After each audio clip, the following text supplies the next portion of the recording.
అందరికీ నమస్కారం అండి. నెలసరి ఇంట్లో కలిపినప్పుడు తీసుకోవాల్సిన జాగ్రత్తలు ఏంటో తెలుసుకుందాం. నెలసరి వచ్చినప్పుడు ఇంట్లో ఏమీ తాకకుండా మొదట తలస్నానం అనేది చేయాలి.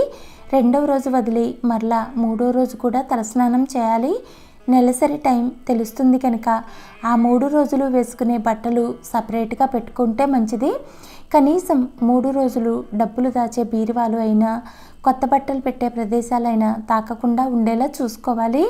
నెలసరిలో వాడే బట్టల్ని సపరేట్గా ఉతుక్కోవాలి. అందరి బట్టల్లో కలిపి ఉతకరాదు. దేవునికి పూజ 6వ రోజు మాత్రమే చేయాలి. 5 రోజులు దేవుని గదికి, దేవుని దగ్గర పెట్టే వస్తువులకు, దేవాలయాలకు దూరంగా ఉంటే మంచిది. 4-5 రోజుల్లో కూడా తలస్నానం చేసిన తర్వాత మీరు తాకిన బట్టలను ఇంటిని శుభ్రం చేసుకోవాలి. 5వ రోజు నీటిలో కొద్దిగా పసుపు వేసి ఇంటి మొత్తం చల్లాలి.